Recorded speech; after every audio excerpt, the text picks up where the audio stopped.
광야 40년 집중 훈련 속에 오늘은 제사장의 매일 집중이라는 제목을 가지고 말씀을 나누도록 하겠습니다. 저는 오늘 본문 성경을 이렇게 묵상하면서 또 성경을 읽을 때마다 또 느껴지는 것이 있습니다. 하나님은 나를 너무 사랑하시는구나. 우리를 너무 사랑하시는구나. 그런 이렇게 느껴져요. 여러분 어떻습니까? 성경 읽으시면서 어떤 느낌을 받습니까? 하나님이 나의 하나님 되시는 것이 소원인 것 같아요. 아멘. 읽으면 읽을수록 그런 게 하나님이 나의 하나님 되시고 싶어하고 나의 하나님 되시는 것을 굉장히 기쁨으로 여기는 것 같아요. 확실하죠? 하나님은요, 나를 만나시기를 너무 원하시고 내게 말씀하시는 것을 기뻐하세요. 하나님의 우리를요, 자기 백성의 자격이 안 되는 우리를, 자격이 안 되잖아요. 죄인인데. 하나님 배신했잖아요. 약속 어기고 마귀의 말을 듣고 마귀를 따랐잖아요. 하나님과 원수 됐잖아요. 사실상. 그래서 하나님 백성들 자격이 안 돼요. 우리가. 이걸 해결할 방법도 없고요. 그런 나를 아예 자기 자신의 자녀로 만드시려고 엄청난 계획을 세우셨어요. 그 방법이 그리스도의 복음입니다. 하나님은 광야에서요, 성막 예배를 가지고 복음의 비밀을 가르치셨어요. 하나님은 오늘 제사장은 매일 피제사를 드려야 된다. 아침 저녁으로. 그 말씀이 오늘 본문에 있었잖아요. 복음에 집중하도록 만드는 거예요. 피제사가 뭔지는 여러분이 잘 아시겠죠. 그리스도의 희생의 비밀이잖아요. 이 예배를 드릴 때마다, 이 피제사 드릴 때마다 하늘 보좌, 보좌는 뭐예요? 그냥 자리만 있는 게 아니잖아요. 하나님이 계신 곳을 보좌라고 하는 겁니다. 임금이 앉은 자리를 보좌라고 그러잖아요. 그런데 온 우주의 창조자이신 하나님의 자리, 보좌, 하나님이 계신 곳, 하늘 보좌, 그런 말이죠. 이 예배 드릴 때, 이 피제사 드릴 때, 매일 이 예배를 드릴 때 보좌의 영광이 그 회막에, 성막에 함께했고 그 영광이 백성들을 따라다녔어요. 그 영광이 함께할 때는 자연 환경도 이기고 적들도 이기고 아무도 이 백성을 손댈 수가 없었어요. 그걸 보고 하나님의 나라라고 말합니다. 이 하나님의 나라의 비밀과 축복을 누리는 이 비밀이 바로 예배의 비밀이요.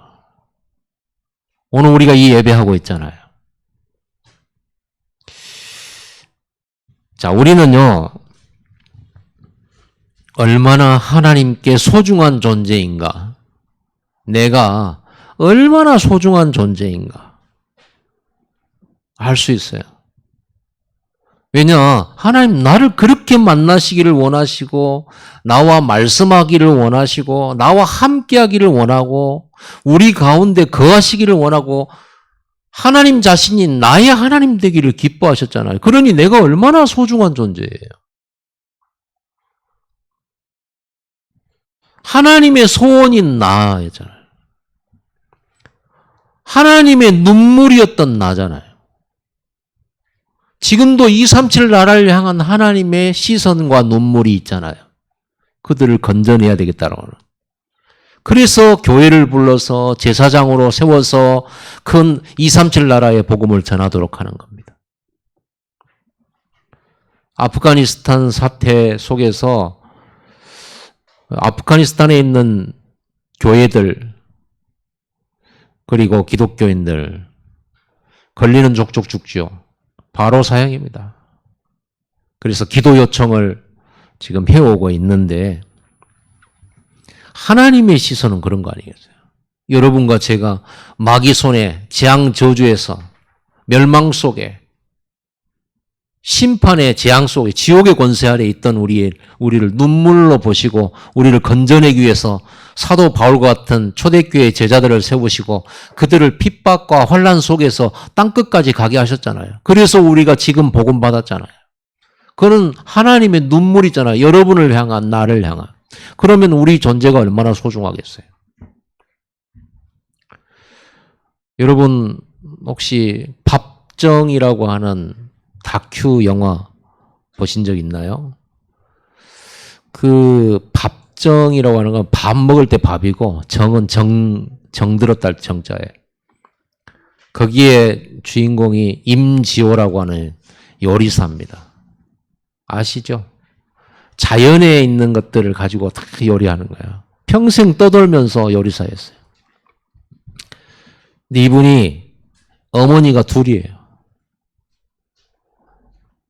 자기 친어머니는 몰라요. 친어머니 아닌 다른 어머니가 자기를 길러주신 거예요. 어느 날 자기 길러주신 어머니가 친어머니가 아니라는 것을 알게 됐어요. 그때부터 전국을 다니면서 자기 어머니를 찾으러 돌아다녔는데 이 임지호 씨가 어릴 때 이렇게 앉아서 이렇게 뭔가 돌장난하고 그걸 자기 길러주신 어머니가 그걸 보면서 애달파면서 우니까 옆에서 딸이 엄마 자기 속으로 난 자식도 아닌데 뭐가 그렇게 그 아들을 보면서 그렇게 눈물을 흘리고 그러냐고 하니까 몸으로 낳아서도 아들이지만 길러야 아들이다. 내가 마음으로 낳았어. 가슴으로. 난 저놈 보면 너무너무 마음이 아파.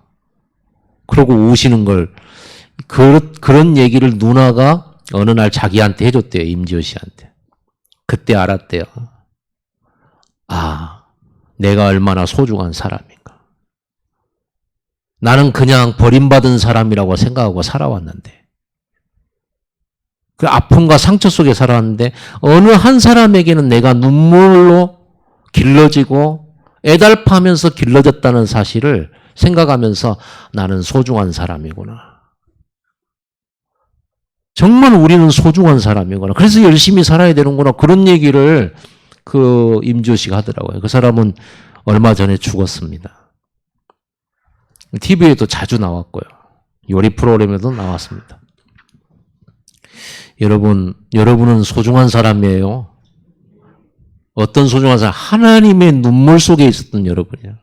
여러분을 그리도 그리워하고 만나기를 원하고 그래서 그의 종들을 보내서 때로는 풍랑 속에 때로는 굶주림 속에서도 이 복음을 대한민국에 전달하도록 하셨던 하나님.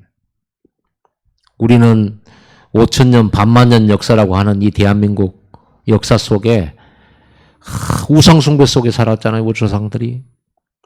유교라고 하는 또 이런 제사문화 속에 살았잖아요. 그런 우리에게 복음을 전하려고 선교사들을 이 땅에 많이 보냈어요. 그 선교사들이 때로는 성경책 한 권 전하고 땅도 밟아보지 못하고 죽어버린 토마스 선교사님 같은 분도 계시고요. 그런 분들의 희생을 통해 순교를 통해서 우리가 받은 복음이에요. 하나님이 그렇게 우리를 사랑하시고 우리를 만나기를 원하시고 복음 받기를 원하셨던 거예요. 그러니 여러분 한 사람은 이 지구보다 더 값지고 여러분의 한 영혼은 우주보다도 천하보다도 귀한 거예요. 내가 나의 소중함을 몰라버리면 우린 그때부터 방황 시작이거든요. 아무것도 할 수가 없어요. 자, 첫째로 구약시대 때는 이렇게 아론이나 또 그의 자식들과 이렇게 거룩하게 해가지고 레위 족속들을 제사장 족속으로 만들어가지고 거룩하게 해서 대표로 예배하게끔 했어요.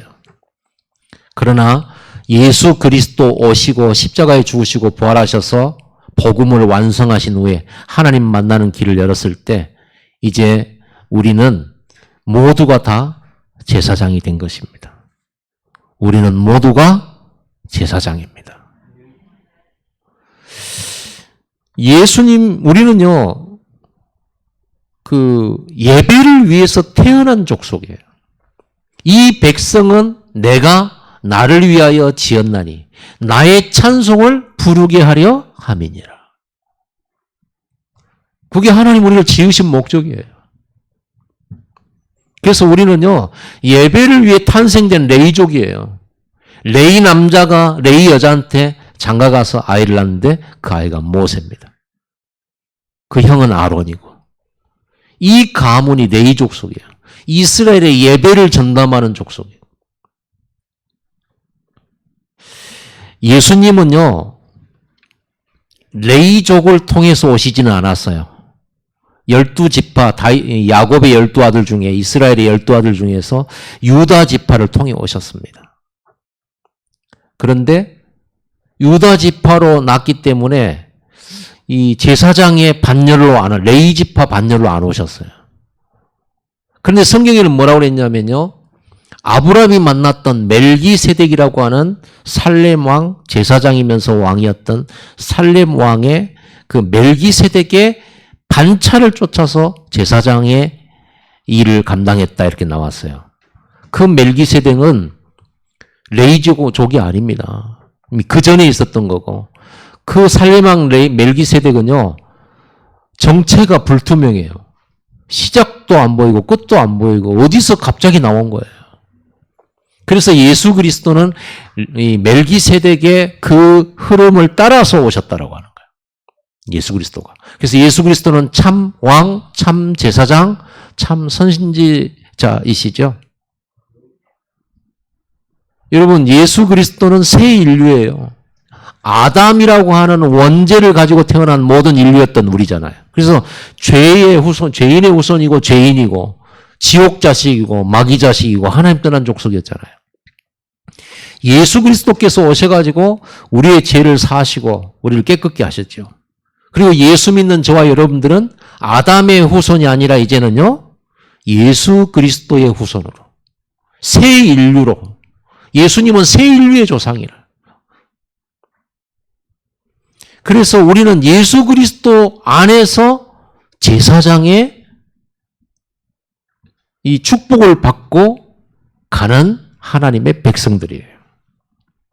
그래서 예수님이 우리 스승님이잖아요. 우리가 예수의 제자잖아요. 우리 하나님이시기도 하지만 예수님이 제자인 우리에게 주신 사명도 제사장 사명이라. 제사장이 뭐였어요?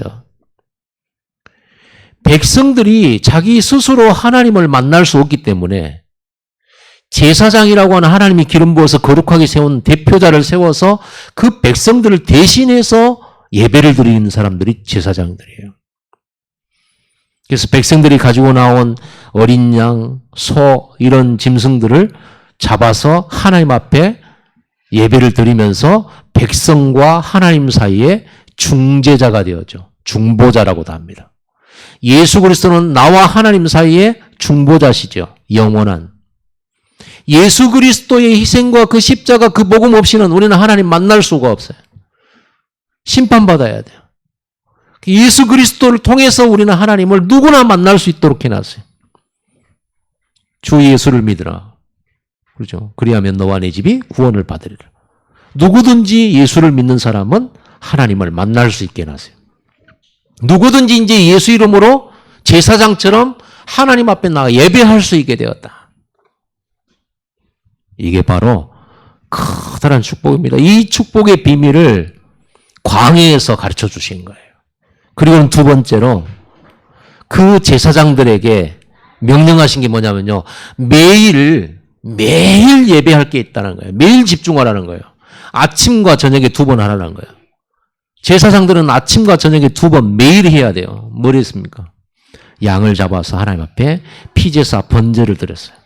아침에 한 번, 저녁에 매일요.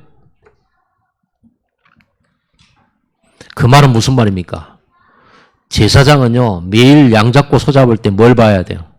피 봐야 돼요. 여러분 싸울 때 네가 피 보고 싶구나. 피라는 말은요 굉장한 말이에요. 피는 생명을 뜻하거든요. 여러분 제사장이 양을 잡고 그 징그럽게 피 받아가지고 뿌리고요. 얼마나 징그럽습니까 피가.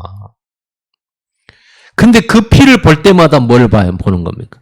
십자가를 보는 거죠. 이렇게 우리 대신해서 죽을 희생의 양으로 십자가에 죽을 예수 그리스도가 매일매일 보는 거예요. 아침 저녁으로 그리스도 보는 거예요. 아침 저녁으로 십자가 보는 거예요.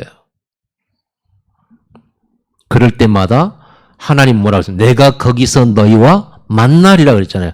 그 십자가의 희생의 제사, 이 피에 집중하는 그 현장에서 하나님은 내가 너와 만나리라 하는 거예요.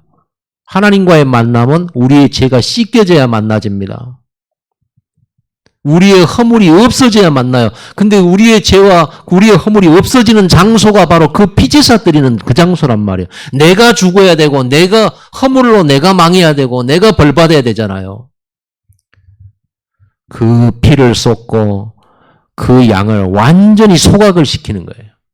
한마디로 말하면 우리의 죄를 그 양한테 뒤집어 씌워가지고 죄덩어리가 된 그 양을 흔적도 없이 태워버리는 거예요. 죄를 없애는 자리가 바로 번제단이에요. 제단이에요. 오늘 여러분들이 마음껏 피제사 안 드리고 예수 십자가 붙들고 왔잖아요. 예수님이 십자가에서 죽으심으로 그 구약의 수천 수만 그 피제사의 그 예언을 성취시켜 버렸어요. 그래서 예수님이 자기 몸을 희생양으로 십자가에 죽고 함으로써 이제는 다시 양제사를 드릴 필요가 없게 돼버린 거예요. 자기 몸으로. 왜냐하면 구약의 양제사는 피제사는 짐승의 제사는요 자기를 예언한 거거든요. 십자가의 그림자거든요. 그거는 앞으로 그리스도 그분이 오셔서 십자가에서 이렇게 희생양처럼 우리 죄를 엎고 뒤집어 쓰고 이렇게 본인이 희생을 당하시고 대신 죽을 것이라고 하는 십자가의 복음, 희생의 복음, 그걸 말하는 거예요. 그러니까 제사장은 매일 아침 저녁으로 뭘 봐야 돼? 아침은 시작을 말하고 저녁은 끝을 말하잖아요. 여러분 삶의 시작과 끝이 매일 하루의 시작과 끝이 그리스도로 시작하고 그리스도로 끝나시기 바랍니다. 여러분이 예배의 주역이 되기를 바랍니다. 여러분이 제사장이잖아요. 이제 여러분들은요, 우리가 주일날 다 함께 모여서 드리는 이 공예배도 있지만 여러분이 흩어져서 여러분 삶 속에서 언제든지 여러분들이 예수 이름만 들고 하나님 앞에 나가면 되는 현장 예배가 가능해요. 24 예배가 가능해져 버렸어요. 이게 은혜입니다. 구약에는 이렇게 특별한 장소가 필요했어요. 성막이 필요했고 성전이 필요했고 성소가 필요했어요. 어느 한 장소가 꼭 거기로 가서 예배해야 했어요. 이제는요, 여러분 마음속에 성전이 있잖아요. 여러분 마음속에 성전이신 그리스도가 계시잖아요. 이제 양 잡고 양 들고 다닐 필요도 없어요. 십자가에 희생당하신 그리스도가 여러분 마음속에 계시잖아요. 그래서 그 이름으로 여러분들은 걸어가면서도 예배할 수 있고 누워서도 예배할 수 있고 일하면서도 예배할 수 있고 현장에서도 예배할 수 있어요. 이때마다 어떤 일이 벌어집니까? 매일 십자가 붙들고 하나님 앞에 나갈 때 그 자리는 바로 보좌가 됐어요. 그 자리에는 하나님의 보좌가 임재했단 말이에요. 하나님이 그 자리에 함께했던 그 자리에 보좌에 계신 그분이 그 자리에 임하셨다. 그래가지고 그 예배를 받으시고 그 태운 짐승의 그 고기를 태운 있잖아요. 그거를 흠양하셨다. 흠양이란 말은 여러분 연기를 이렇게 마시는 걸 말하는 거예요. 이 제사 때 그 양을 태우잖아요. 그 연기를 하나님이 흠양하셨다. 그 향기를 마셨다 그 말이에요. 향기로운 제사라고 그랬어요. 아니 짐승을 태운 게 그게 향기롭습니까? 여러분 맡아보세요. 보통 고독스러운 일이 아니라 근데 하나님이 흠양하셨다. 향기로운 이 향기라 그랬단 말이에요. 왜 그럴까요? 예수 그리스도의 십자가로 말미암아 우리의 죄가 씻어지는 그거를 보시는 거예요. 하나님께서. 그래서 그 피제사 드릴 때 그 죄가 사해지는, 그리고 예수 그리스도로 말미암아 우리 죄가 씻겨지는 그걸 통해서 하나님이 영광을 받으시는 거예요. 하나님이 그리스도를 보내가지고 여러분 죄를 사했잖아요. 그걸 여러분들이 알고 그거를 피제사를 통해서 하나님께 드린다고 생각해 보세요. 하나님께서 연기를 기뻐하는 게 아니라 그리 하나님이 보내신 그리스도를 통해서 자기 죄를 해결해 주심에 대한 감사의 예배를 드릴 때 하나님은 자기가 영광 받으시는 거죠. 하나님이 나를 구하셨습니다. 하나님 나를 죄를 씻으셨습니다. 하나님이 그리스도 보내서 내 모든 사망 곳에 꺾으셨습니다. 라고 고백하는 게 바로 피제사단 말이에요. 그때 하나님이 그렇지 하면서 영광을 받으시는 거예요. 내가 어릴 때 우리 딸 아이들 할 때 물어봐요. 이 엉덩이 누구 거야? 엄마 거, 아빠 거. 이 옷 누가 사줬어? 아빠가. 내가 영광 받는 거예요. 여러분이 오늘 감사함으로 하나님 앞에 나갈 때 하나님이 영광 받으시는 거예요. 그래서 오늘 우리의 예배는 감사의 예배예요. 그 매일 드리는, 아침 저녁 드리는 이 보좌를 향한 그 집중을 매일 하라는 거예요. 내가 거기서 너희를 만나고 내가 거기서 너희에게 말하리라 그랬어요. 하나님이 말한다. 이 보통 말이 아니에요. 하나님 만나면 끝이에요. 우리가 어떤 일로 대통령 만났다? 어쩌면 그 문제가 해결됩니다. 그러나 대통령도 이 땅에 그땐 바이든 아니에요. 바이든은 아프가니스탄 철수해버려가지고 그 나라 완전히 어렵게 돼버렸잖아요. 그런데 그런 왕이 아니에요. 그런 대통령, 하나님은 전능자세요. 사람을 죽이기도 하고 살리기도 하고 사람의 생명을 연장시켜 주기도 하고 병을 치유하기도 하고 병을 주기도 하고 높게도 하고 낮게도 하는 모든 것의 주권자. 여러분을 대한민국에 태어나게 하신 것이 하나님 절대 주권. 여러분이 여러분 가문에서 태어나게 하신 게 하나님의 절대 주권. 믿습니까? 뭐 하려고요? 이 예배에 주역되게 하시려고. 저는요, 이 예배가 이렇게 귀중하고 내가 이렇게 소중한 존재였나? 하나님이 나를 만나시기를 그렇게 기뻐하시고 그렇게 기다리시고 그렇게 나와 함께 하시기 위해서 그 수많은 선지자들과 전도자들, 그 많은 교회들을 세워서 결국 나에게까지 이 복음 전달해 주기 위해서 하나님이 그 하늘과 땅으로 움직이셨구나. 내가 그 정도로 소중한 존재인가? 그렇다면 이 복음이 얼마나 귀중한가? 내가 그렇게 구원받아서 하나님 자녀가 된 이 사실은 내가 1000번만 태어나도 바꿀 수 없는 축복이더라. 이런 생각이 딱 드는 순간에 나는 그때부터요. 이런 자주 우리가 쓰는 말 있잖아요. 내가 다시 태어난다면, 내가 어릴 때로 다시 돌아간다면 이런 거 있잖아요. 저는 그 말 안 쓰게 됐어요. 왜 내가 돌아가요? 다시 옛날로 돌아간들 범죄한 아담과 하와의 후손인데 태어나는 순간 또 원죄인데 그러지 않습니까? 그러지 않습니까? 내가 어려서 내가 좀 더 나은 환경에서 내가 좀 더 공부도 잘하고 IQ 89가 아니라 IQ 149에 말이야. 이렇게 해가지고 좋은 자리 높은 자리 올라갔다? 하나님이 다 이 복음을 전해주시려고 나에게 89라는 IQ를 주신 거예요. 저는 그게 믿어졌어요. 나에게 이 가장 귀중하고 또 귀중한 이 복음 주고 하나님이 나와 함께 하시려고 딱 하나님 만나는 길로 나를 이끄신 거예요. 내가 사랑하는 시골을 떠나서 광주에 오게 된 것도 공부 못해가지고 저 창평 고등학교로 내가 유학을 간 것도 내가 공부 모델하게 해가지고 삼수까지 한 것도 그래가지고 전문대학 포로시 들어간 것도 하나님이 이 그리스도의 비밀과 참복음을 주시려고 그 길을 나에게 주신 거예요. 다른 길 없어요. 유일하게 이 복음 주시려고 나를 이 복음 만나게 하시려고요. 그 길로 이끄셨다는 나는 믿어졌어요. 그래서 지금은 옛날에 창피한 거 없어요. 왜? 자랑이에요. 그런 삶이 아니었으면 내가 이 복음 못 만났을 거라는 생각 때문에. 그렇죠. 나는 광주에 산 게 행복해요. 왜? 광주에 살았다가 광주에 우리 목사님, 그 목사님 만나서 전에 모 교회에서 신앙생활 한 것도 감사하고요. 그러다가 어느 날 유광수 목사님 만나게 된 거예요. 만약에 내가 그 교회 안 다녀봤어요. 어떻게 될 뻔했습니까? 어떻게 될 뻔했어요? 요셉이 노예로 안 팔려갔더라면 어떻게 될 뻔했습니까? 그게 유일한 길이란 말이에요. 유일한 길. 세계 살릴 유일한 길. 가문 살릴 유일한 길이었어요. 알고 보니까 그게 상처가 아니라 그게 내 세계복음화의 발판이었더라니까. 그러니까 이제는 상처가 아니라 뭐가 되냐면요. 축복이었구나.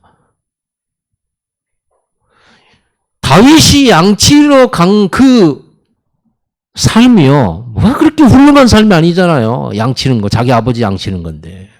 자기 형들은 군대 갔고 훌륭하게 가본 입고 다니고 말이지. 자기는 막대기 들고 치마 같은 거 입고요. 그러고는 들판에서 짐승들처럼 양떼들과 어울리면서 양똥 치우면서 그러고 살았잖아요. 그게 왕 되는 길이에요. 하나님이 준비하신 축복이었어요. 나는요, 이 예배가 귀중하고 이 복음이 너무 귀중하다는 걸 알고 나서 내가 이 축복받도록 하나님이 나를 해남에서 태어나게 하셨구나. 그 시골 오지에서. 엊그저께 해남 출신, 진도 출신의 목사님과 노예에서 만나가지고 노예 일하다가 만나고 식사를 하게 됐는데 그 식당 주인이 해남 분이요. 그래갖고 어쩌다 보니까 해남 사람 서희가 모였잖아. 우리 해남 얘기를 하는데 그 목사님은 저보다도 10살이나 더 많아요. 근데 내가 옛날 어렸을 때 시골 얘기, 우리 국민학교 3학년 때 전기불 들어온 거, 나무하러 다닌 거, 고무신 신고 다닌 거 얘기하니까 그 목사님 뭐라 하는지 아세요? 6.25 때 태어났어? 나하고도 말이 잘 안 통하려고 그러네. 그래서. 아니, 그런 오지에서 태어난 게 나는 너무 감사한 거지. 복음 만나고. 그럼 우리 집이 잘 살았다면 어떻게 될 뻔했는가 이런 생각이 드는 거예요. 아마 재산 싸움하고 난리가 났을 텐데 우리 집은요 가진 게 없어가지고 오히려 주려고 하고 양보하려고 그러지 조금이라도 가지려고 하는 사람 단 한 명도 없어요. 3명밖에 아니지만. 없어요.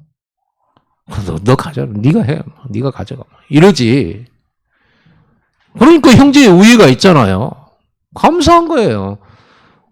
삼성 아시죠? 그룹. 죄송해요. 인간들도 아니, 형제도 아니에요. 형제간이라는 게 없어요. 그냥 경쟁자예요. 나는 가난해서 감사하고요. 가진 게 없어서 감사하고, 머리 나쁜 것도 감사하고요. 다들 막 고등학교 때 막 뭐 시내에서 뭐 이렇게 인문계 고등학교, 저는 시내 인문계 갈 형편이 안 돼가지고 시외 인문계로 갔잖아요. 그것도 감사해요. 창평고등학교 옛날 다닐 때는 그 글사가 그렇게 부끄러운데 지금은 감사해요. 그래서 내가 여러분한테 얘기하는 거예요. 나의 부끄러운 거, 내가 열등감 가졌던 거, 내가 막 옛날에는 너무나 모자랐던 거 이런 거요. 내가 싹 다 까발리잖아요. 왜? 이 복음 만나게 하려고 하나님이 나를 그리 이끄죠. 내가 하나님 잘 몰랐을 때도, 내가 하나님 불신하고 다닐 때도, 내가 하나님 원망하고 다닐 때도, 심지어는 군대 생활 너무너무 내가 내 나름대로 어렵게 했단 말이에요. 그것도 하나님이 하나님 바라보게 하시려고 내게 허락하신 거예요. 그러면서 나는 알아요. 내가 얼마나 독하고 악한 놈인지. 그런 거 아니면 절대 기도 안 할 놈이라는 걸 하나님은 아신 거죠. 그런 거 아니면 절대 회개할 사람이 아니라는 걸 하나님이 아신 거죠. 그리고는 하나님께서 예배의 주역으로 예수님을 따르는 제사장의 축복으로 저를 축복하셨고 이제는 전 세계 237 나라를 생각하면서 전도와 선교만을 생각할 수 있도록 하나님이 나를 일꾼으로 불러주셨잖아요. 그 사람들이 이번에 다음 주에 우리 임직자들입니다. 임직자뿐만 아니에요. 임직자 됐을 때만 임직자입니까? 다윗은 하나님께서 양치는 소년 다윗을 불러가지고요. 너는 앞으로 왕이 되라. 그럼 미리 기름 부었어요. 그런데 세상은 자기 왕으로 인정하지 소년이지. 언제 왕 됐습니까? 오랜 후에 왕이 됐잖아요. 그런데 왕처럼 살았어요. 자기 백성 지켰어요. 골리앗으로부터 지켰어요. 임직받지 않는 분들도 임직자와 똑같은 거예요. 이미 기름 부음 받았어요. 나는 임직 안 받았으니까. 임직자들은 따로 있고 저들만의 잔치고 우리는 임직 안 받았으니까 우리는 소외당한 사람이고 혹시 그런 생각 가진 사람 있습니까? 그러면 승리할 수가 없어요. 여러분들은 마음껏 축하하고 우리 교회를 올바르게 세우고 하나님 나라를 세우는 시간이에요. 하나님 나라를 세우는 거라니까요. 그럼 여러분 하나님 나라 세울 때 여러분 기뻐해야죠. 렘넌트가 일어나는 걸 기뻐하고 중직자가 세워지는 걸 기뻐하고 여러분들은 아직 중직자가 안 됐을지라도 이미 여러분들을 중직자로 하나님 기름 부었어요. 왕이 아닐 때도 왕 노릇한 사람이 다윗이에요. 오늘 여러분들이 제사장의 축복, 매일의 집중의 축복 누리게 되기 바랍니다. 거기서 하나님의 말씀을 받은 거예요. 하나님 말씀 받았단 말은 보통 말이 아니에요. 말씀은 바로 성취돼요. 하나님의 말씀은 한 1.1이라도 없어지지 아니하고 반드시 다 이루는 겁니다. 하나님의 말씀은 살았고 운동력이 있어 좌우의 날선 어떤 것보다도 예리하여 우리의 심령과 골수를 찔러 쪼개기까지 하며 그 말씀 앞에 모든 숨겨진 것들이 벌거벗은 것처럼 드러나게 하리라 그랬어요. 말씀을 통해 하나님은 우리의 나도 알지 못하는 나의 상처를 째고 치유하고 회복시키고 나도 알지 못하는 부분을 회복시키고 치유하고 힘주어서 연약한 것들을 강하게 만드시는 게 말씀 듣는 시간이에요. 이 십자가의 희생의 피를 붙들고 예배할 때 하나님은 보좌에서 이스라엘 백성들에게 말씀을 주셨다 그 말이에요. 말씀 받았으면 끝입니다. 모세가 말씀 하나 가지고 애굽에서 이스라엘 백성 건져냈잖아요. 뭐 힘쓰고 팔쓰고 이런 거 아니에요. 그렇죠. 요셉이 말씀 하나 딱 붙들고 애굽에 노예로 가가지고 애굽 완전히 살려버리고 전 세계의 기근과 재앙 문제 해결했잖아요. 다윗이 말씀 하나 가지고 오늘 우리 말씀 하나 받으면 돼요. 오늘 여러분들이 예수 그리스도 이름 붙들고 오늘 보좌에 집중하는 이 축복의 시간에 하나님이 여러분이 저를 통해서 말씀 주시잖아요. 말씀을 믿으면 돼요. 여러분이 말씀을 받고 세계복음화, 성교, 언약 이런 걸 다 붙들고 가는데 집에 가봤더니 역사가 막 일어나야 되는데 반대로 막 문제가 와 있고 막 일이 잘 돼야 될 텐데 더 잘 안 돼 있고 그렇습니까? 속지 마세요. 그때 믿음을 고백하세요. 반드시 하나님이 내게 주신 이 말씀은 이런 일 저런 일 다 이루어져도 하나님의 말씀은 막을 수 없다. 반드시 이루어진다. 다윗을 아무리 죽이려고 사울왕이 막았잖아요. 하나님이 다윗에게 주신 말씀은 반드시 성취되고야 말았어요. 끝까지 믿으시기 바랍니다. 끝까지. 그게 믿음이에요. 가능성이 있으면 믿고 가능성 없으면 안 믿고 그거는 불신자들도 해요. 그렇죠. 그건 불신자들도 하는 거라니까요. 아니 내게 유익되고 내 육신에 기쁘게 할 만한 좋은 것들이 오면 기뻐하고 자기에게 손해되면 막 울고 이런 게 세상 사람이잖아요. 근데 신자가 돼가지고 조금 안 좋은 일 생기면 막 울고 좀 좋은 일 생기면 막 응답이라고 막 좋아가지고 떠들고 그 신자의 모습이 아닙니다. 그 어린아이예요. 일희일비하면 안 돼요. 맨 울었다가 웃었다. 울었다 웃었다. 이렇게 되면 어떻게 되죠? 조울증이라고 하는 겁니다. 매일 기분이 업다운이 막 계속 심하는 거예요. 여러분 언약 딱 붙들고 요동치 마시기 바랍니다. 항상 평안해. 문제가 와도 흔들림 없어. 큰 응답이 와도 별로 막 이렇게 자랑스럽지도 않고 응? 또 그것이 싹 다 가고 나 혼자 남고 내 친구도 사라지고 이 세상 것 다 사라져도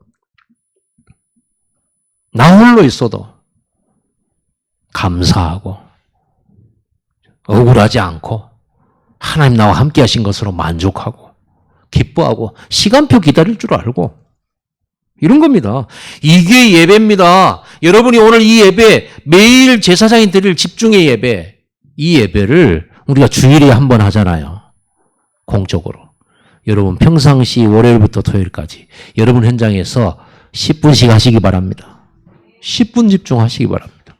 매일 보좌를 누리고 매일 말씀 붙잡는 시간 매일 그 보좌로부터 오는 능력을 얻는 시간 이게 예배예요. 사람들은 예배를 가볍게 여겨요. 왜? 능력을 체험 못해서 그래요. 가문의 후손과 재앙을 막는 예배예요. 그래서 여러분들이 교회에서 기분 나빠도 예배는 철저히 드리시기 바랍니다. 왜? 내가 받을 축복을 왜 뺏겨요? 아니 저 사람하고 내가 싸웠지 내가 하나님과 싸웠습니까? 안 그래요? 내가 저 사람한테 실망했지 내가 하나님께 실망했습니까? 그러면 저 사람한테 실망한 건 놔두고 나는 오늘 하나님으로부터 받아낼 거 받아내야지. 그게 진짜 이기주의예요. 진짜 그게 나를 위한 거지. 근데 저 친구 밉다고 예배 안 가버려. 기가 막히냐. 하나님이 억울하게 하실 거예요. 야, 니들이 쌓아놓고 왜 나한테 안 오니? 하나님 물으실 거예요. 그럼 여러분 뭐라고 대답하실래요? 아, 제 꼴보기 싫어가지고. 목사님 꼴보기 싫어가지고. 야, 목사, 니하고 싸운 거지. 그러면은, 내가 너하고 싸웠냐? 내가 너를 실망 줬냐? 이럴 거 아니겠어요? 우리 예배자들이 꼭 명심해야 될 게 뭐냐면, 감정 때문에 하고 안 하고 이런 거 하지 마라. 그거는 감정신앙이에요. 언약신앙이 아니에요. 그건 감정이에요. 감정은 하루에 12번도 바뀌는 게 감정이잖아요. 하나님의 말씀은 절대 변함이 없어요. 여러분은 기분이 아무리 나빠도 말씀은 사실이에요. 그래서 여러분 기분이 좋을 때는 아멘이고 기분 나쁠 때는 말씀 받아도 그냥 뭐 하든지 말든지 아닙니다. 여러분 기분 나빠도 아멘 하세요. 기분 나빠도 말씀은 사실이니까 아멘 하시면 돼요. 기분 좋다고 해서 말씀이 더 크게 역사합니까? 그건 여러분 기분이지 뭐. 왜 기분대로 신앙생활 하려고 합니까? 왜 자꾸만 사람을 쳐다보는 사람 신앙생활 하려고 그래요? 왜 세상 환경을 쳐다보는 세상 신앙생활 하려고 그래요? 하나님의 말씀이 사실이고 하나님의 말씀이 진리인데 그 진리를 붙들고 흔들림 없이 가야지. 그래서 왜 사람의 말에 휘둘리고 사람 말에 힘났다가 안 났다가 이런단 말이에요. 그거는요 하나님 말씀 아니에요. 내가 있는 현장을요 노바디 응답으로 바꾸는 게 예배예요. 여러분 진짜 예배를 드리면 이렇게 돼요. 대강 예배 말고 그냥 막 형식으로 드리는 예배 말고 진짜 이 예배 드리세요. 보호자로 연결되어지는 예배 드리세요. 진실한 예배 드리세요. 모든 상처가 축복의 발판이 되어지는 게 예배예요. 예배를 많이 드리면서 나는 여전히 상처 속에 있다. 아니 왜 그런 예배를 드립니까? 예배 드릴 때 여러분 상처 그렇구나 이게 상처가 아니구나. 하나님이 만세전부터 준비해놓은 나만이 경험하고 나에게만 주신 인생의 길이었구나. 이렇게 답을 딱 찾아내야지. 안 그렇습니까? 요셉이 애굽에 내려갈 길은 노예로 가는 길이 가장 빨라요. 여권 만들려면 오래 걸려요. 그러잖아요. 난민 신청 받아야 돼. 그런데 노예로 잡혀가 버리니까 얼마나 빠르습니까? 뭐 신분증 필요가 없어요. 이래가지고 애굽에 가가지고 그것도 가장 영향력 있는 보디발 집에 노예로 갔어요. 기회 아닙니까? 하나님이 절묘하게 딱 만나게 하신 거예요. 이런 축복을 모르면 우리는 어떻게 생각해요? 내가 노예로 왔는데 그것도 노예도 많은 집에 와가지고 일도 많은 집에 와가지고 내가 노예살이 하는 거예요. 그래 억울해가지고 막. 형들 때문이야. 다 형들 때문이야. 나중에는 아버지 때문이야. 아버지가 막아줘야지. 문제만 생기면 이제 원망해요. 불평하고. 그러다가 가문에 그 보디바르 집에 총무가 됐는데 지방 관리하는 총무였는데 응답이다 막 좋다가 억울하게 이제 누명 쓰고 감옥 가니까 이게 다 형들 때문이야 하면서. 형들이 나를 안 팔았으면 이런 일도 없지 막 하면서. 이렇게 계속 가면 이게 뭐가 되게요? 하나님이 주신 보좌의 축복 싹 다 잃어버린 겁니다. 나를 잃어버린 거예요. 오늘 여러분 나를 회복하시기 바랍니다. 하나님 만드신 나. 제사장의 주역으로 불렀어요. 그 나라 살릴 주역으로 불렀어요. 그러다 보니까 뭘 잃어버려요? 오늘을 잃어버린 거예요. 미래를 잃어버린 거예요. 그래 이스라엘 백성들이 미래 잃어버리고 광야에서 40년 동안 이 축복 그렇게 막 각인시키고 했는데도 불구하고 그 믿음 회복 못 해가지고 가나안 땅 못 들어가고 후대들이 결국은 들어갔습니다. 세 번째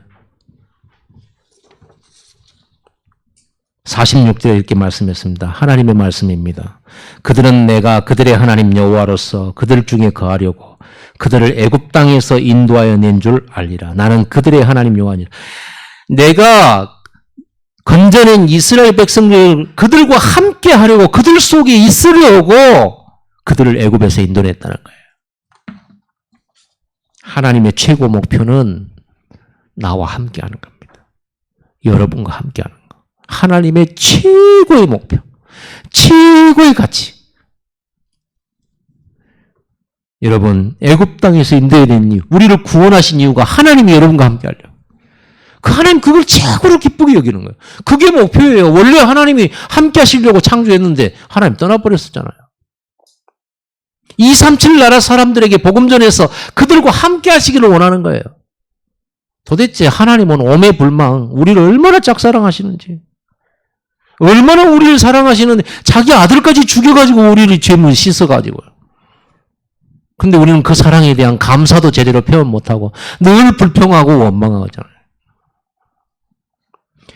올림픽에서 금메달 딴 사람은요, 그 영광스러움에 그동안 자기가 고생했던 게 하나도 가슴 아프지 않아요. 맞아요? 틀려요? 거기서 자기 괴롭힌 거, 그 사람이 나 괴롭힌 것 때문에 몰래 훈련해야 되고, 이렇게 하면 이게 전부 그 영광을 얻기 위해서 준 굉장한 뭐예요? 포럼거리예요. 어려움이 많았을수록 그 메달은요, 너무나 가치 있어요. 여러분, 우리는 하늘나라에 가게 되면 면류관을 받게 됩니다.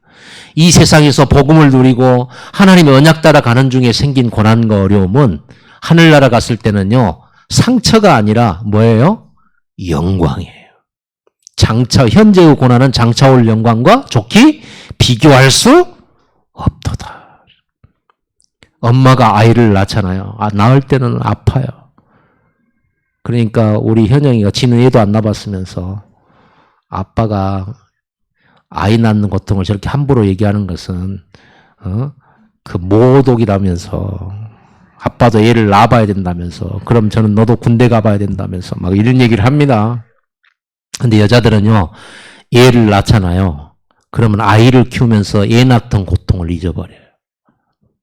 그래서 또 임신해요. 아픈 것 때문에 두려워서 임신 못하고 그런 거 아니에요. 자식을 가질 때. 마찬가지입니다. 여러분이 어느 날 진짜 이 가치와 복음을 깨달았을 때, 아, 내가 그렇게 살았던 게 전부 다 이 복음 만나려고 그랬나? 이 복음 만나려고? 또 여러분, 성경에는 예화 나왔잖아요. 소장농이 남의 밭을 일구 겨우 먹고 사는 그 자기 밭도 아닌 남의 밭이고 사는 소장농이 어느 날 그 밭에 감추인 보화를 딱 발견했어. 그래가지고 아무도 모르게 묻어놓고는 가서 또 전재산 팔아가지고 그 밭을 주인한테 샀어요. 그럼 혼자 생각할 때 어떻게 생각했어요? 내가 우리 집이 가난한 거, 내가 어렸을 때 이 집 떠나고 싶었는데 안 떠난 거 전부 이거 얻으려고 내가 지금 이 보화 얻으려고 내가 그 집에 소장농으로 들어가고 내가 그 보화 얻으려고 맞아요? 틀려요? 진짜 예수님을 여러분 어떻게 생각합니까? 하나님 만나는 거 여러분에게는 어떤 여러분의 가치가 있습니까? 그게 크면 클수록 여러분의 모든 과거 정리 완전됩니다. 이게 크면 클수록 여러분의 미래에 대한 소망과 희망은 넘칩니다. 그래서 여러분에게 그리스도의 복음을 물려주는 것은, 후대에게 전달하는 것은 어마어마한 축복이에요. 그래서 오늘 본문에 이렇게 됐습니다. 같이 읽어볼까요? 42절. 시작. 이는 너희가 대대로 여호와 앞 회막문에서 늘 드릴 번제라. 내가 거기서 너희와 만나고 내게 말하리라. 대대로. 여러분이 물려줄 건 재산이 아니에요. 여러분이 물려줘야 되는 것은 지식이 아니에요. 여러분이 물려줘야 되는 건, 대대로 물려줄 것은 제사장의 축복이에요. 매일 드릴 예배예요. 지금 여러분들이 예배하고 있는 이 자체가 지구상에서는 가장 가치 있고 귀중한 일이에요. 여러분이 현장에 응답이 왔냐 갔냐, 그거는요 하나님께 맡기면 돼요. 중요하지 않아요. 여러분이 상황이 어렵냐 안 어렵냐, 그거 중요하지 않아요. 지금 여러분이 예배 속에 있는가, 이게 중요해요. 그럼 끝이에요. 미래 끝. 영원한 축복, 말씀 성취 응답 오게 돼 있어요. 승리하시기를 예수님을 축복합니다. 결론 내봅시다. 우리는 237 나라의 제사장입니다. 나는 우리 가문의 제사장입니다. 매일 현장 예배로 10분 예배로 승리하시기 바랍니다. 보호자의 축복이 나에게 흐르도록 만드는 게 이 10분 집중이에요. 시공간 초월의 능력이 내가 가야 할 현장으로 향하게 하는 게 10분 집중이에요. 237 나라 빛의 영광을 전 세계에 나타나도록 서밋의 길로 인도하도록 만드는 것이 예배다. 옆 사람한테 축복합시다. 당신은 소중한 사람입니다. 이렇게 해주세요. 이렇게. 옆 사람한테 이거 해주세요. 최고. 저는 발가락이 굉장히 커서 엄지발가락으로 해주면 애들이 어렸을 때는 좋아했는데 지금은 냄새 난다고. 최고입니다. 그리고요, 여러분 옆 사람한테 꼭 얘기해 주세요. 당신은 제사장입니다. 237 나라 살릴 제사장입니다. 아멘. 기도하겠습니다. 하나님 감사합니다.